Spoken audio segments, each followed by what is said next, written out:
ಇವತ್ತಿನ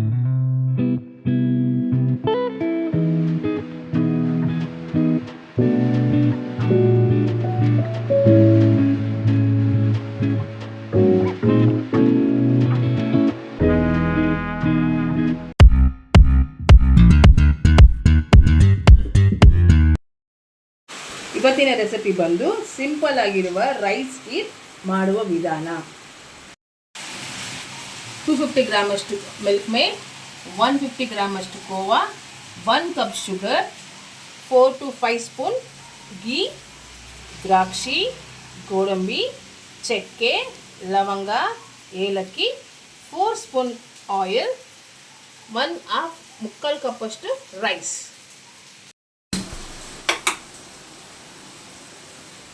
ಈಗ ಕುಕ್ಕರ್ ಕಾದಿದೆ. ಫಸ್ಟ್ ನಾವೇನು ಹಾಕಬೇಕಂದ್ರೆ 4 ಸ್ಪೂನಷ್ಟು ಆಯಿಲ್ನ ಹಾಕಬೇಕು.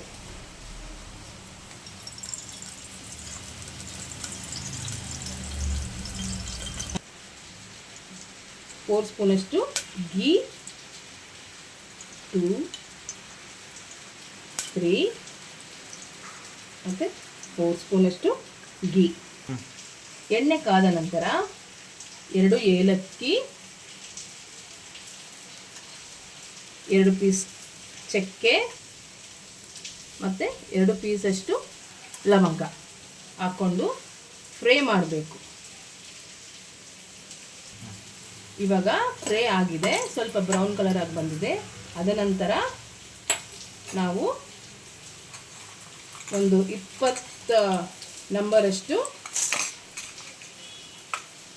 ಗೋಡಂಬಿ ಹಾಕ್ಕೊಳ್ಳೋಣ. ಅದು ಫ್ರೈ ಆದಮೇಲೆ, ಸ್ವಲ್ಪ ಬ್ರೌನ್ ಕಲರಾಗಿ ಫ್ರೈ ಆದಮೇಲೆ ನೋಡಿ, ಈ ಥರ ಸ್ವಲ್ಪ ಬ್ರೌನ್ ಕಲರ್ ಫ್ರೈ ಆದಮೇಲೆ ಗ್ರೇಪ್ಸ್ ಹಾಕ್ಕೊಳ್ಳೋಣ. ಒಣಗಿರೋ ದ್ರಾಕ್ಷಿ, ಅದು ಸ್ವಲ್ಪ ಫ್ರೈ ಆದಮೇಲೆ, ಇವಾಗ ನೋಡಿ ಬ್ರೌನ್ ಆಗಿದೆ. ಅದಾದಮೇಲೆ ಇದನ್ನು ನಾವು ಫಸ್ಟು ಸ್ಲಿಮ್ಮಲ್ಲೇ ಇಟ್ಕೊಂಡು ಮಾಡೋಣ. ಅದ ನಂತರ ರೈಸನ್ನು ಹಾಕೊಳ್ಳೋಣ, ಸೋಕ್ಡ್ ರೈಸ್.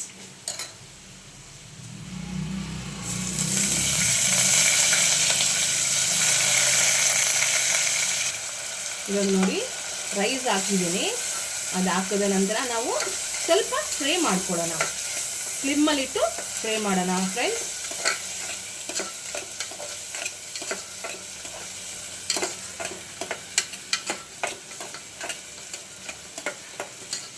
ಫ್ರೈ ಆಗಿದ ತಕ್ಷಣ ನಾವು ಮತ್ತೆ ಇನ್ನೊಂದು ಕಡೆ ಒಂದು ಬೌಲಲ್ಲಿ 1 ಲೀಟರ್ ಹಾಲಷ್ಟು ಕಾಯಿಸ್ಕೋಬೇಕು.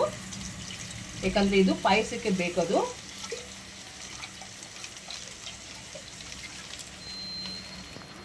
ಒಂದು ಲೀಟರ್ ಹಾಲು. ಆವಾಗ ನಾವು ಈ ರೈಸ್ನ ಕಮ್ಮಿಲಿ ಇಟ್ಕೊಳ್ಳೋಣ.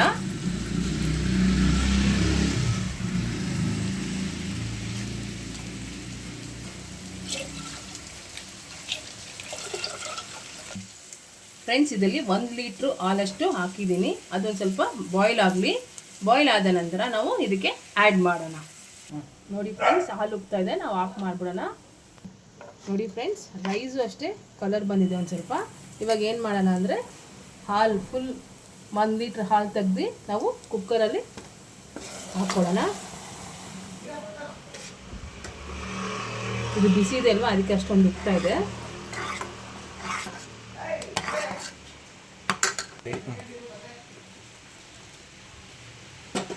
ನೋಡಿ ಫ್ರೆಂಡ್ಸ್, 1 ಲೀಟ್ರ್ ಹಾಲಷ್ಟು ಹಾಕಿದ್ದೀನಿ.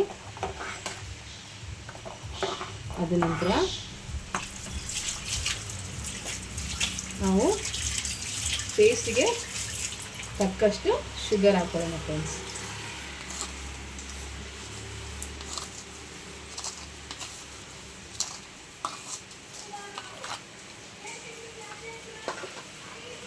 ಚೆನ್ನಾಗಿ ಮಿಕ್ಸ್ ಮಾಡ್ಕೊಳ್ಳಿ ಫ್ರೆಂಡ್ಸ್. ನೋಡಿ ಫ್ರೆಂಡ್ಸ್, ಹಾಲು ಹಾಕಿದ್ಮೇಲೆ ನಾವು ಶುಗರ್ ಆ್ಯಡ್ ಮಾಡಿದ್ವಲ್ಲ, ಚೆನ್ನಾಗಿ ಕಲಿಸ್ಬಿಟ್ಬಿಟ್ಟು ಆವಾಗ ಒಂದು ಕುದಿ ಬರುತ್ತೆ. ಹಾಲು ಮತ್ತು ಸಕ್ಕರೆ ಹಾಕಿ ನಾವು ಮಿಕ್ಸ್ ಮಾಡ್ತಾ ಇದ್ದೀವಿ. ಮಿಕ್ಸ್ ಆದ ನಂತರ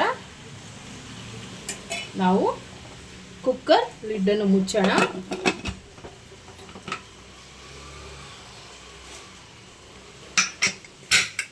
ಅದಾದಮೇಲೆ 3 ವಿಷಿಲ್ ಬರಲಿ ಫ್ರೆಂಡ್ಸ್, ಸಾಕು. 3 ವಿಷಿಲ್ ಬಂದ ತಕ್ಷಣ ನಾವು ಆಫ್ ಮಾಡಿಬಿಟ್ಟು ಟೇಸ್ಟ್ ಮಾಡೋಣ ಹೇಗಿದೆ ಅಂತ ಹೇಳ್ಬಿಟ್ಟು.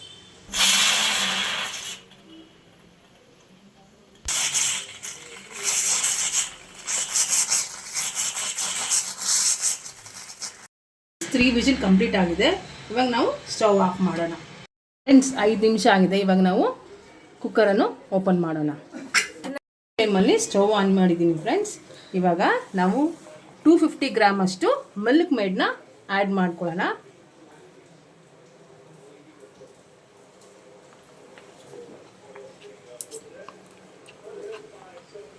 ಆ್ಯಡ್ ಮಾಡಾದಮೇಲೆ ನಾವು 250 ಗ್ರಾಮ್ ಅಷ್ಟು ಮಿಲ್ಕ್ ಮೇಡ್ ಹಾಕಿದ ತಕ್ಷಣ ನಾವು ಅದನ್ನು ಮಿಕ್ಸ್ ಮಾಡ್ಕೊಳ್ಳೋಣ ಫ್ರೆಂಡ್ಸ್.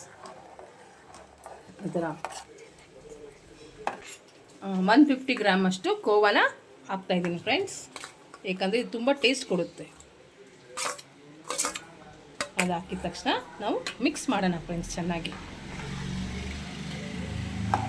2 ಸೆಕೆಂಡ್ಸ್ ಆಗಿದ ತಕ್ಷಣ ಸ್ಟವ್ ಆಫ್ ಮಾಡೋಣ. ಈಗ ಕೀರ್ ರೆಡಿ ಆಗಿದೆ. ನಾವು ಸರ್ವಿಂಗ್ ಬೌಲಲ್ಲಿ ಹಾಕ್ಬಿಟ್ಟು ಟೇಸ್ಟ್ ಮಾಡೋಣ ಫ್ರೆಂಡ್ಸ್ ಹೇಗಿದೆ ಅಂತ ಹೇಳಿ.